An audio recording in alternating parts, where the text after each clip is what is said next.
이 시간에 우리에게 주시는 하나님의 말씀은 디모데후서 4장 3절에서부터 4절입니다. 디모데후서 4장 3절에서부터 4절입니다. 제가 봉독합니다. 때가 이르리니 사람이 바른 교훈을 받지 아니하며 기가 가리워서 자기 사욕을 따를 스승을 많이 두고 또 그 귀를 진리에서 돌이켜 허탄한 이야기를 따르리라. 아멘. 인류의 역사는 세대에서 세대로 문화와 문명, 그것이 승계되어지고 계승되고 발전되거나 때로는 퇴보하면서 이루어져 왔습니다. 단순한 육체적 유전자의 전달뿐만 아니라 인류의 문명과 문화, 정신세계, 그리고 그것뿐 아니라 신앙까지도 세대와 세대 사이에 전달, 곧 승계하고 계승함을 통해서 때로는 발전하고 때로는 퇴보하며 여기까지 온 것입니다. 세대와 세대 사이에는 가르침과 가르침을 받음이라고 하는 것이 반드시 존재해 왔습니다. 우리가 알든지 모르든지 간에 명시적이거나 묵시적인 간에 그것이 교사의 직분을 가졌거나 부모이든지 다른 관계이든지 간에 우리는 누구는 가르치고 승계해 주는 자가 되고 누구는 계승받는 자가 되었습니다. 그 중간에 그런 역할을 하는 것, 그것이 스승의 역할이라고 하는 것입니다.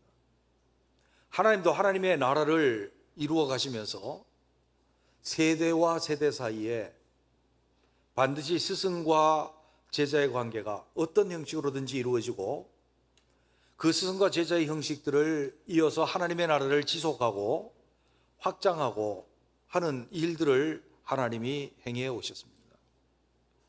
세상 가운데서도 똑같이 그리스도인들이 세상에서 살면서 때로는 스승이 되어지고 때로는 제자가 되어서 살아갑니다. 우리는 어떤 스승이며 어떤 제자일까요?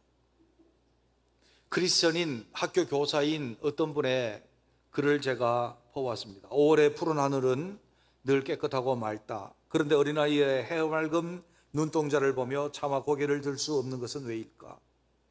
요즘 들어 교직에 환멸을 느낀다는 동료 교사들이 많다. 어쩌면 나 자신도 그 중에 한 사람인지 모르겠다. 조회 시간 한 아이가 나에게 질문을 던졌다. 농담으로 던진 말이 나에게는 비수처럼 들렸다. 선생님, 스승과 선생의 차이가 뭡니까? 그 아이의 말에 나는 아무 말도 못했다. 그 뜻을 몰라서 그런 것이 아니라 그 뜻을 이야기하면 이 세상에 선생은 많으나 스승이 없는 것으로 잘못 비춰지지 않을까 하는 두려움 때문에 그랬는지 모르겠다. 그런데 그 아이의 다음 말이 나를 더욱 당황하게 만들었다. 그리고 선생님은 선생과 스승 중 어느 쪽이라고 생각하세요? 중략하고요. 사실 선생과 스승이라고 하는 사전적인 의미는 별 차이가 없다. 그러나 나는 그렇게 생각하고 싶지 않다. 선생은 지식을 가르쳐주는 일시적인 사람이고 스승은 자기의 인격을 형성시켜주는 사람으로 영원한 관계이라고 단정 짓고 싶다. 언젠가 카네이션을 달아주는 아이들에게 환한 미소로 선생님은 너희들을 진심으로 사랑한단다. 당당하게 말할 날을 기대해 본다. 라고 글을 썼습니다. 사실 오늘날 성경이 말씀하시되 일만 스승은 이때, 일만 스승은 이때, 정말 좋은 스승 있느냐라고 하는 문제들을 우리는 짚어볼 필요가 있습니다. 성경은 미리 이런 세대들을 예언하고 계십니다.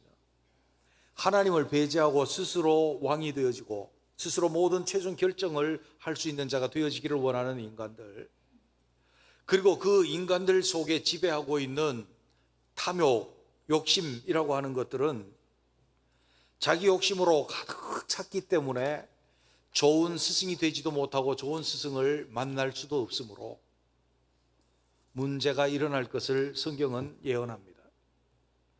아까 읽었던 본문 디모데후서 4장 3절 4절에 보면 때가 이르리니 사람이 바른 교훈을 받지 아니하며 귀가 가려워서 자기의 사욕을 쫓을 많은 스승을 두고 또 귀를 진리에서 돌이켜 허탄한 이야기를 따르리라.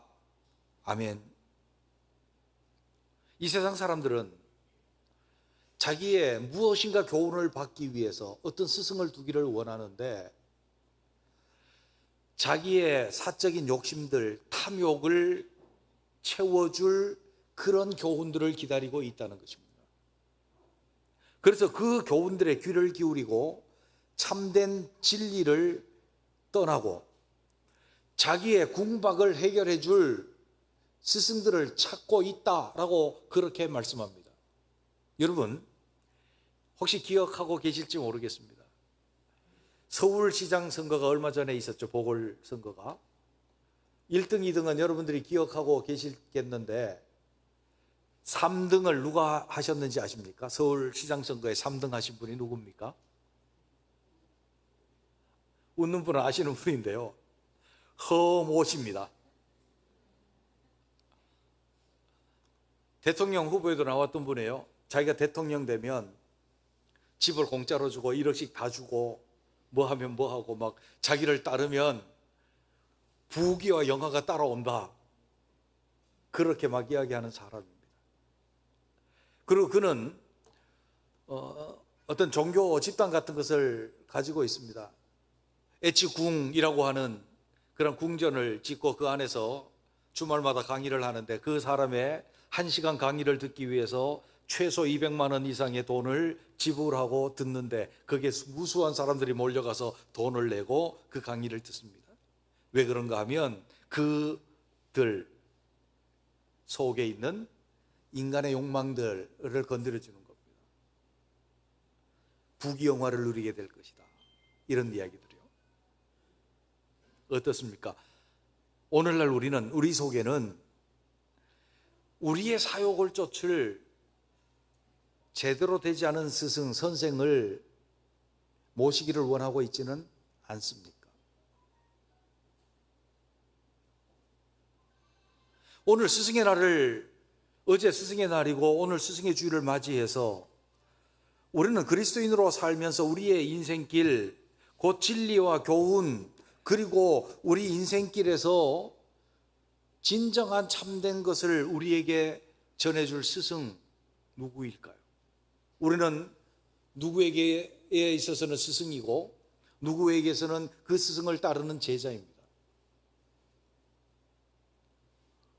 그리스도인으로서 우리는 어떻게 스승이 되어지고 어떤 스승이 되어질 것이며 또 어떤 스승을 모실까, 어떻게 참된 스승을 모시고 살아갈까, 이것은 우리에 있어서 신앙과 우리의 영적인 일들과 하나님의 나라와 우리의 인격과 우리의 품성들을 제대로 승계하고 계승, 발전시킬 수 있는 은혜가 되어지는 길이라고 한다면 우리는 오늘 성경 여러 곳에서 우리 자신들이 어떻게 스승이 될지, 또 어떻게 그 스승을 모시고 살아갈지, 그것을 아주 많은 것이지만 간략하게 살펴보면서 우리 자신들이 그리스도인다운 스승, 그리스도인다운 제자들로 살아감으로 진정한 그 속에서 역사하시는 하나님의 은혜와 복을 누릴 수 있는 우리 모두가 되시기를 주님의 이름으로 축원합니다. 그렇다고 한다면 참된 스승의 길은 무엇일까요? 그 첫째는 다른 사람에 대해서 아버지의 마음을 갖는 것, 이것이 참된 스승의 길이라고 하는 것을 먼저 우리는 볼 수 있습니다. 고린도전서 4장 15절에 있는 말씀 보면 그리스도 안에서 1만 스승이 있으되 아비는 많지 아니하니 그리스도 예수 안에서 복음으로써 내가 너희를 낳았음이라. 아멘.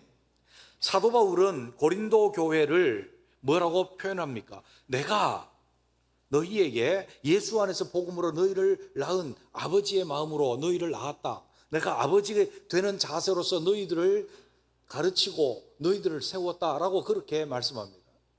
사실 사도 바울은 고린도에 가서 복음을 전도해서 교회를 세웠습니다. 그리고 오랫동안 복음을 가르치고 그들을 세워왔습니다. 사실 그러나 지금은 많은 문제를 가지고 있습니다. 하나님의 은혜도 많았지만 문제도 많은 교회입니다. 거기에 대해서 사도 바울은 그것을 말할 때에 뭐라고 말을 하는가 하면, 내가 너희에게 선생으로 가르치는 자로 지금 접근하고 있는 게 아니다.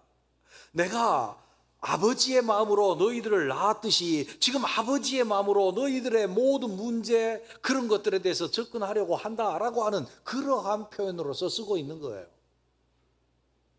이 세상에 수많은 선생 되고자 하는 사람은 있습니다. 자기가 알고 있는 것을 가르치기를 원하고 자기 뜻을 나타내기를 원하고 다른 사람에게 스승 되려고 하는 스승이 있습니다. 그것을 이 세상에 1만 스승이 있다라고 말합니다. 입만 열면 우리는 우리 속에 있는 지식을 전달하기를 원하고 우리의 생각을 전달하기를 원하고 남의 선생이 되기를 원합니다. 그러나 이 세상에 수많은 선생이 있기는 하나 정말 아버지의 심정으로, 우리에게 육신의 아버지 한 분이잖아요. 진정한 아버지, 하늘 아버지 한 분이시잖아요.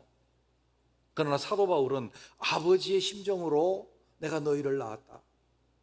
그 아버지의 심정으로 고린도 교회 예수 믿어 구원 얻게 하였고 양육하였고 주님의 사람들로 살 수 있도록 아버지의 마음으로 그들을 품었던 거예요. 진정한 스승들, 1만 스승이 아니라 진정한 스승의 길은 아버지의 마음을 품는 것입니다. 아버지가 자식을 어떻게 합니까? 내 자식으로 받아들이고 그 자식을 내 모든 힘을 다해서, 내 모든 지혜를 다해서 그 자녀를 양육하고 교육하고 훈련해서 세우려고 하지 않습니까? 그것은 다만 나를 나타내는 것이 아니라 내게 하나님께서 주신 모든 은혜와 모든 좋은 것들, 지식과 인격과 품성들, 그런 것을 전해주려고 하는 것이 아버지의 마음입니다. 복음으로 나왔다라고 말합니다. 학교의 다른 선생들은 인격과 지성으로 아버지가 되어지는 것이고 사도 바울은 교회에서 복음으로 그들의 아버지가 되어지는 것이었죠. 탕자의 아버지 이야기를 하지 아니할 수 없습니다. 탕자는 둘째 아들입니다. 아버지 돌아가시지도 않았는데 내게 돌아올 유산을 내놓으십시오. 그래서 받아서 외국으로 갑니다. 거기 가서 허랑방탕하여 다 써버리고 먹을 것이 없는 거지가 되어서 돌아옵니다. 아버지는 어떻게 했습니까? 기다리다 아직 거리가 먼데 저기 동구밖에 오는 것을 보고 뛰어나가서 기다렸다는 것입니다. 그 먼 데서 오는 것을 보았다는 것은 기다리고 가서 목을 맡겨 안고 그를 환영을 합니다. 그리고 그에게 반지를 끼워서 아들의 지위를 다시 회복시켜주고 씻기고 옷을 갈아입히고 잔치를 함으로 모든 사람이 그가 다시 아들이 되었으므로 집안 사람들이 그를 존경하도록 만듭니다. 그를 회복시키고 다시 세워줍니다. 그런데 밭에서 일하다가 돌아온 큰 아들은 집에 들어가기 싫습니다. 아버지도 미워지고 동생도 싫습니다. 왜 그렇습니까? 본인은 아버지에게 유산 달라고 한 적도 없습니다. 아버지의 명령을 따라서 일도 하고 아버지의 뜻 안에서 그 가정에서 머물고 잘 행해왔습니다. 우리는 너무나도 빠르게 탕자는 괜찮은 사람이고 큰아들은 나쁜 사람이라고 빨리 넘어가려고 합니다. 그런데 누가 나쁜 사람입니까? 작은 아들 나쁜 사람이에요. 아버지 돌아가시지도 않았는데 유산 내놓으러 간 사람이 좋은 사람이겠습니까? 아버지의 그 피 같은 삶인 유산을 받아가지고 허랑방탕하게 다 써버렸다. 좋은 사람입니까? 결코 좋은 사람일 수 없습니다. 불의한 아들입니다. 거지가 되어서 돌아왔습니다. 괜찮은 아들입니까? 아닙니다. 절대 아닙니다. 큰 아들이요? 괜찮은 사람입니다. 아버지에게 유산 내놓으라 그러지도 않았어요. 아버지가 말씀하시면 잘 들었어요. 그날도 밭에 가서 일하라 그래서 밭에 가서 일하고 있던 아들이에요. 의로운 아들이에요. 작은 아들보다. 그런데 그가 들어오기 싫어했습니다. 왜냐하면 그는 의를 내세웠기 때문입니다. 저는 잘못된 애입니다. 잘못한 거예요. 잘못한 것을 왜 이렇게 잔치를 해주고 다시 아들의 주의를 회복시켜주시고 그러는 거예요. 나는 그게 불만이에요. 이것은 의가 아닙니다 라고 하는 첫째 아들의 항의인 거예요.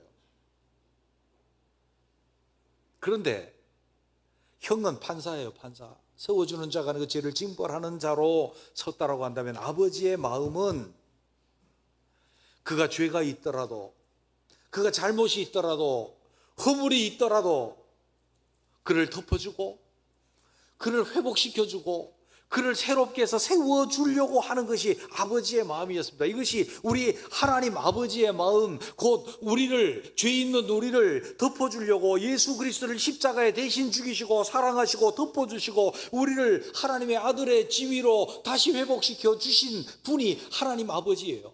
그 하나님 아버지의 마음을 가진 그리스도인들은 스승이 되기 위해서 그냥 가르치는 자 아니면 정의의 판결을 내리는 판사가 아니라 아버지의 마음으로 품어주고 세워주려고 하고 지위를 회복시켜 주려고 했던 그 아버지의 마음을 가지는 것, 그것이 바로 참된 스승의 길인 줄로 믿습니다.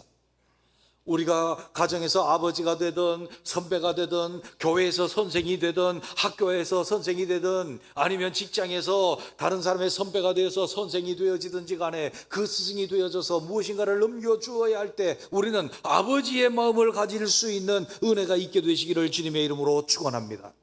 학교에서 요즘에 학교 폭력이 많이 일어나서 학폭위원회 그런 것이 열립니다. 거기 교사들과 그 학부모들이 학폭위원회에서 이야기하는 것을 들었습니다. 그들의 목적은 무엇입니까? 학교에서 더 이상 폭력이 일어나지 않았으면 좋겠다. 문제를 일으키지 않았으면 좋겠다는 거예요.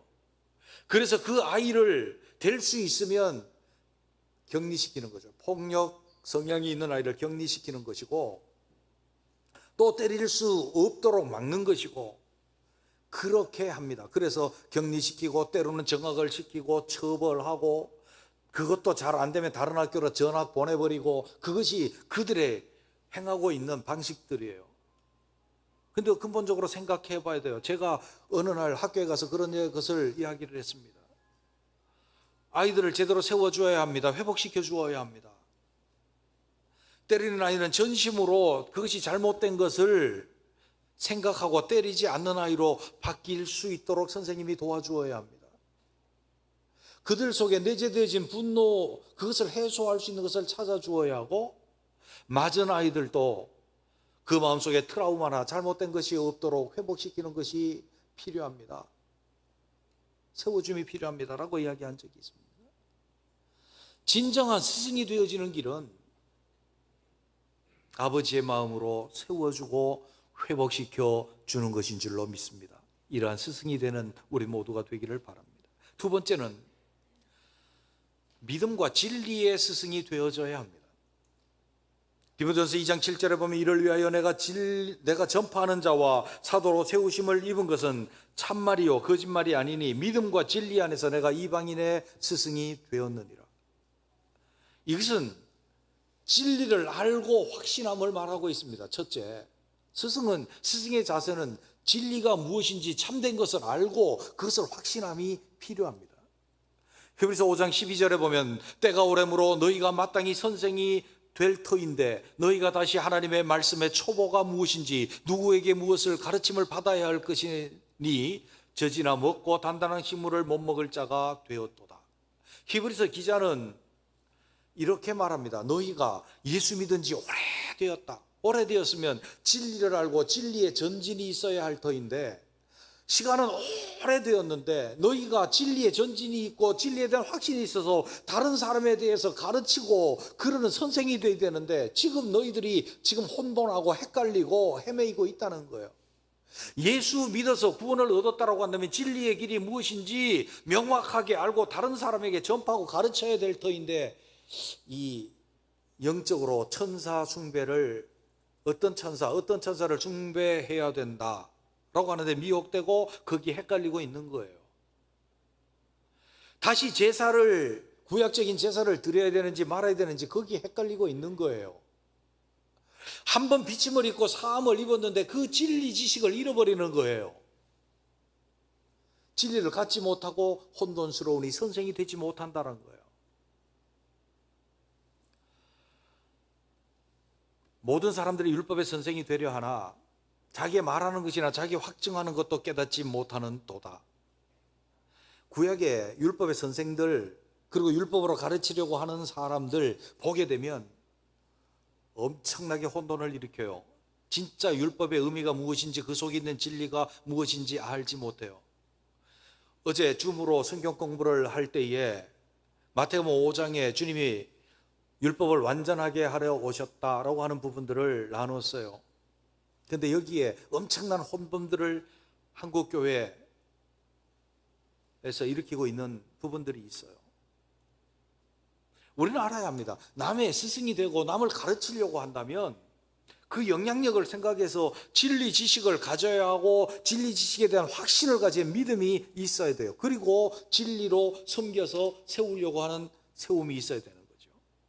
요한복음 13장 13절에서부터 14절에 보면 너희가 나를 선생이라 또는 주라 하니 너희 말이 옳도다. 내가 그러하도다. 내가 주와 선생이 되어 너희 발을 씻겼으니 너희도 서로 발을 씻기는 것이 옳으니라. 주님께서 진리 지식을 가지고 행하는 거죠. 어떻게 해요? 섬기는 거예요. 섬김의 상징으로서 발을 씻기는 거죠. 이 씻김은 죄를 씻김이요 그들의 성결한 삶을 위한 씻김이었습니다. 이것을 주님께서 몸소 실천하시고 나서 너희도 서로 발을 씻기는 것이 옳다라고 그렇게 말씀했어요. 그래서 제자들의 발을 씻김으로 말미암아 그들이 다른 사람을 섬기는 자로 쓸모 있는 자로 설 수 있도록 세워주심이 그 속에 있었다는 거예요. 참된 스승은요, 그리스도인 스승은요, 단순한 지식의 전달이나 그것을 내 직업으로 삼는 것이 아니라 다른 사람을 진리로 세우는데 목적이 있어야 되는 줄로 믿습니다. 교회 안에서는 너무나도 당연히 그럴 것이고, 교회 밖에서 내가 다른 사람의 교사가 되고 다른 사람의 선배가 되고 다른 사람을 가르치는 입장에 있을 때 먼저 취할 것은 무엇입니까? 허황된 일을 취할 것이 아니라 허모시처럼 허황되고 진리를 따르지 않은 그것을 가지고 선포함으로 그렇게 할 것이 아니라 진리 지식에 대한 확신을 가지고 진리로서 다른 사람을 세워야 될 줄로 믿습니다. 구약 예레미야서 5장에 있는 말씀을 보면 그때 당시에 사람들에 대한 정황들이 나옵니다. 제사장은 자기 권력으로 다스리고 선지자들은 거짓 예언을 하고 내 백성은 이를 좋아하니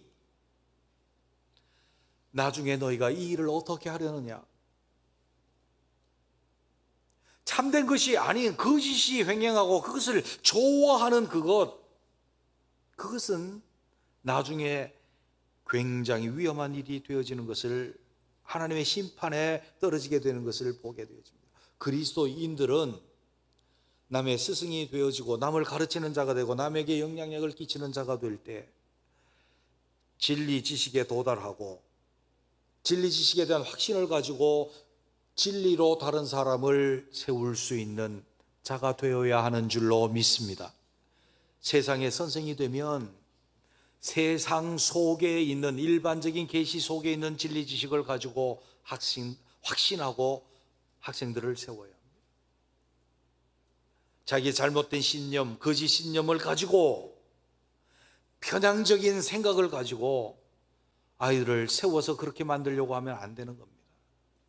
나중에 큰일 날 일들입니다. 한쪽 귀만 가지고 한쪽 것만 들어서도 안 됩니다. 한쪽 눈을 가지고 한쪽 것만 보았어도 안 됩니다. 정말 하나님 안에서 진리 지식이 무엇인지 진리가 무엇인지를 진지하게 받아들이고 확신을 가질 수 있는 사람이 선생이에요. 참된 선생이에요. 스승이에요.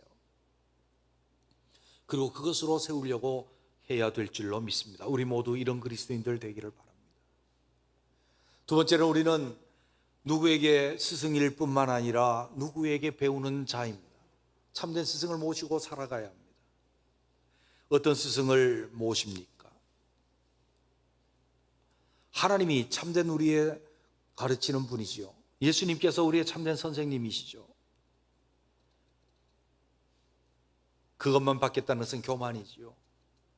하나님께서는 모든 인간관계성 속에서 선생님을 세우고 제자들을 세우시고, 주님도 제자들을 세우시고 그들이 남의 선생이 되도록 하셨습니다.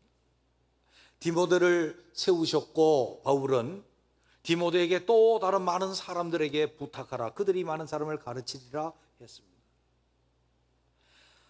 우리는 어떤 선생님을 어떻게 받아들일까요?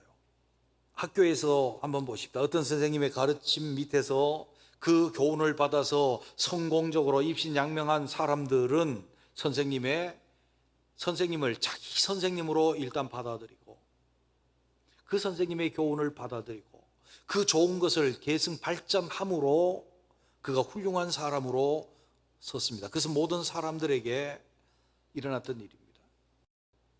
그러나 선생님을 받아들일 수 없도록 선생님이 만드는 경우도 있습니다. 어떤 아이의 성적표에 생활통지표에 이렇게 썼습니다. 한 아이가 다른 아이들보다 달리기를 엄청나게 잘합니다. 그래서 다른 아이보다 훨씬 더 달리기를 하면 앞서가죠. 근데 선생님이 생활통지표에다 이렇게 씁니다. 달리기만 잘해서는 안 된다, 다른 것도 잘해야지 라고 썼습니다. 이 아이가 그것 보고 선생님이 너무 싫어진 거예요. 그래서 다른 것도 잘 못하고 달리기도 안 해버렸습니다. 동화책에 나오는 이야기예요. 또 어떤 선생님은 썼습니다. 너 참 달리기를 잘하는구나, 너 달리기를 잘하는 것을 보니 다른 것들도 참 잘하겠구나, 이렇게 썼습니다. 그 아이가 선생님이 너무 좋아요. 그래서 선생님만 보면 앞에서 열심히 달려요. 그래서 달리기를 잘해요. 그리고 다른 것도 내가 달리기 하는 것처럼 잘해보자, 그래서 다른 것도 잘했대요. 동화책에 나오는 이야기예요. 받는 교훈이 있어요. 스승의 영향력이 이렇게 크다는 거예요. 스승을 받아들이고 받아들이지 않으면 영향력이 이렇게 크다는 거예요. 저도 어릴 적부터 교회 다녔고 중고등부를 다니면서 예수님을 내 마음속에 영접할 수 있는 믿음을 주님이 주셔서 예수를 믿고, 또 내 마음속에 주님의 이끄심과 성령께서 은혜를 주셔서 말씀, 그리고 구원과 복음의 열정이 있어서 어쨌든 많이 도망 다니다가 이제 목사가 됐습니다. 목사가 되었는데 저에게는 큰 무거운 문제가 하나 있었는데, 그게 뭔가 하면 저희 집안은 예수 믿는 집안이 아니었습니다. 유교적인 집안이었습니다. 그래서 예수 믿는다라고 하는 것들을 삶 속에서 배우지를 못했던, 그리고 제 속에 인격이 형성되어지고 품성이 형성되어질 때 저는 예수님을 몰랐습니다. 그래서 인격적으로도 거칠고 품성적으로도 그리스도의 품성으로 잘 양육을 받은 사람이 아닙니다. 그것이 목사로서 무거운 짐을 가지고 있었던 것입니다. 그러다 보니까 교회에 있어서나 나랑 친밀한 사람들 중에서 나에게 신앙적인 영향력이라든지 목회의 영향력을 끼쳐줄 수 있는 선생님이 없었습니다. 정말 좋은 선생님이 내게 있었다면 얼마나 좋았겠느냐. 그러한 문제를 안고 그러한 갈망 가운데 있었는데, 하나님께서 저의 갈망을 아시고 총회장을 지내셨던 박명수 목사님을 저랑 교제하게 하셨습니다. 그분은 정말 아들처럼 저를 너무너무 사랑하셨고 아껴주셨습니다. 저를 위해서 아끼시다가 일이 잘 안 되자 몸살나서 그 어른 돌아가실 뻔한 적도 있습니다.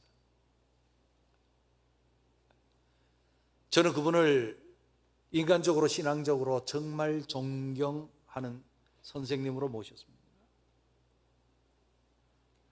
그 이전에는 저는 목회를 하면서도 선배 목사님들이 어떻게 목회하느냐 어깨너머로 기웃기웃 바라보고 모방하고 그것을 닮아가고 그렇게 목회를 했다면,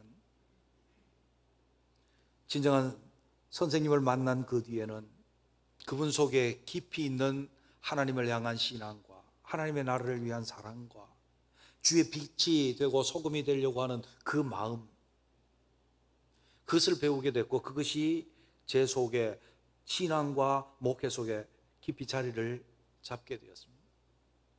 그리고 그것을 갈망하고 또 갈망하다가 또 다른 스승을 만나게 되고 점점 제가 성숙해져 갑니다.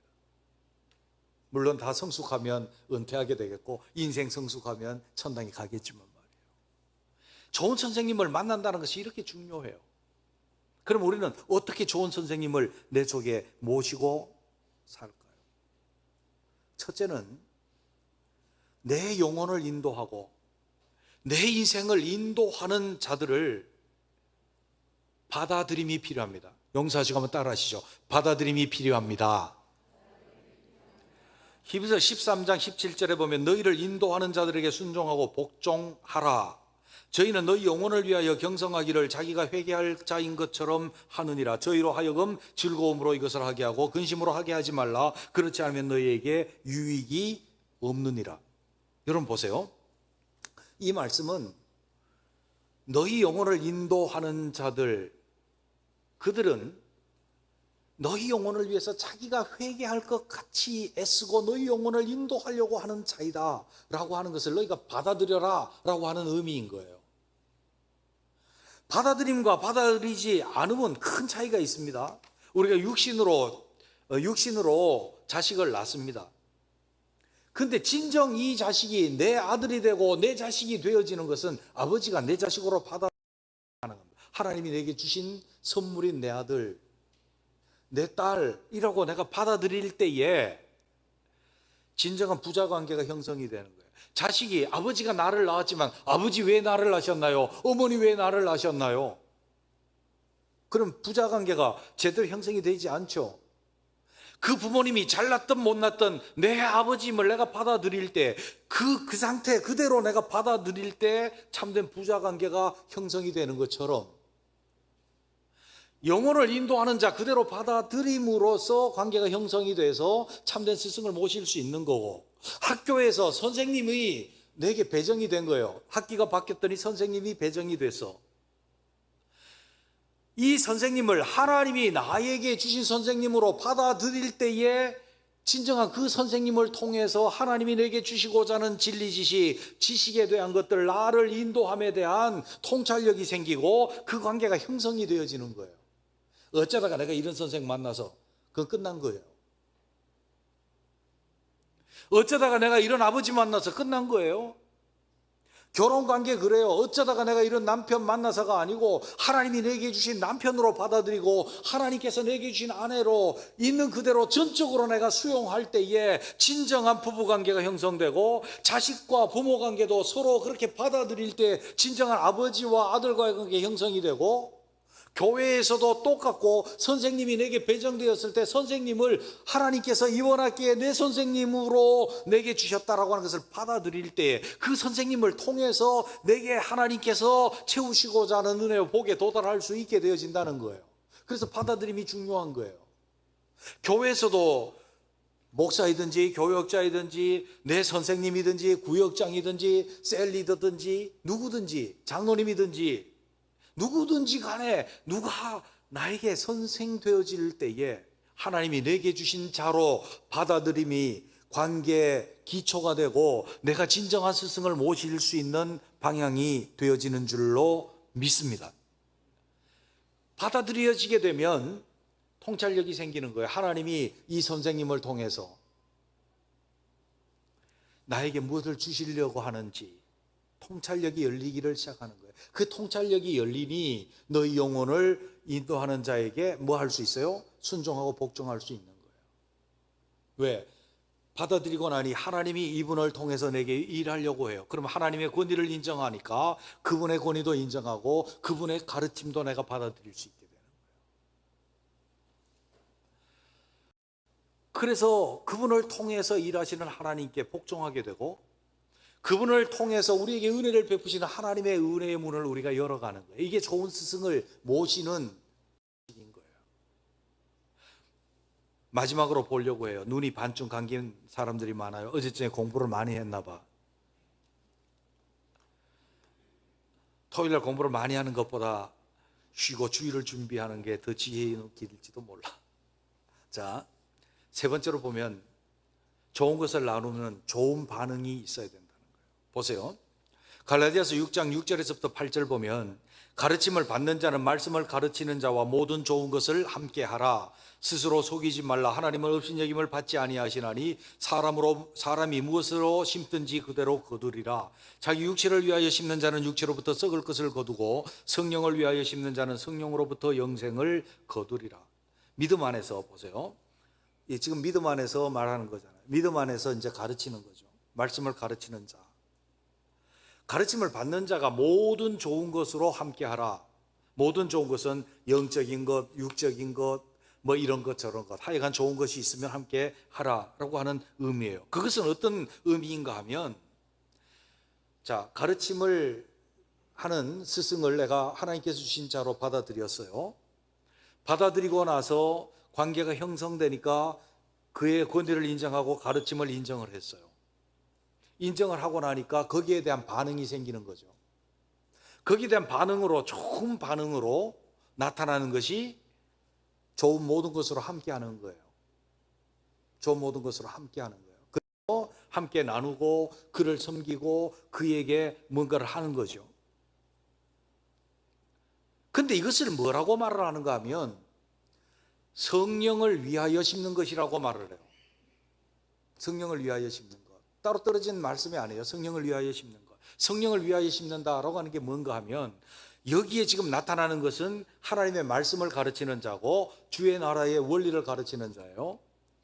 주의 나라의 원리를 가르치는 자에 대한 좋은 반응으로서 좋은 것을 함께 나눌 때에 성령께서 말씀을 통해서 말씀을 듣는 자들에게 역사하시고 열매를 맺게 되는 거예요. 이 5장이 끝나면 성령의 열매가 나타나요. 성령의 열매를 맺기 위해서 말씀을 듣는 자들에게 대해서 좋은 반응을 나타냄. 좋은 반응을 나타내는 거예요. 이것을 뭐라고 표현하는가 하면 성령을 위해서 심는 것이다. 속이지 말라. 하나님은 만홀히 여김을 받지 아니하시나니 라고 말씀을 하는 거예요. 자기 육체를 위해서 자꾸 심고 육체를 위해서 심고 나서 하나님 은혜 주십시오. 성령의 열매를 주십시오. 이것은 속이는 것이라는 거예요. 영적인 일들이 내려옴을 위해서 좋은 반응을 나타내는 것, 이것이 성령을 위해서 심는다는 거예요. 학교에 있어서 적용을 해보십시다. 학교에서 여기 학생들 선생님에 대해서 선생님이 내게 배정됐어요. 하나님이 내게 주신 선생님으로 받아들였어요. 받아들이고 나니까 선생님의 권위를 인정하고 그의 가르침을 받아들여요. 그리고 나서 선생님께 대한 좋은 반응이 있어요. 요즘에 선생님한테 선물도 뭐 마음대로 하지 못하게 그렇게 막아놨지만 카네이션 하나라도 드려드리고 좋은 반응을 보여주는 거예요. 선생님께 대해서. 내가 좋은 반응을 일으킬 때에 하나님께서 이 선생님을 통해서 내게 주시고자 하는 지식이라든지 인격이라든지 삶의 지혜라든지 이런 것을 내가 받을 수 있는 거죠. 이 좋은 반응이 내 삶에 있어서 심는 것이라는 거예요. 좋은 선생님을 모시는 심음이 된다. 우리는 학교에서나 교회에서나 세상에서나 어느 곳에든지 좋은 스승을 내가 모시기 위해서 첫 번째는 하나님 주심을 받아들이고 하나님 주심 받아들여 관계가 형성이 되면 그분의 권위와 그분의 가르침을 받아들이고 거기에 대한 좋은 반응을 나타낼 때에 하나님께서 우리에게 주시고자 했던 은혜와 복의 주인공이 될 줄로 믿습니다. 우리는 교회에서나 어디서나 좋은 스승이 되어지고 좋은 스승을 모실 수 있는, 그래서 하나님의 나라의 계대가 이어지고 발전되어지고 확장되어지는 아름다운 복과 은혜를 누리는 우리 모두가 되시기를 주님의 이름으로 축원합니다. 기도드리겠습니다. 하나님,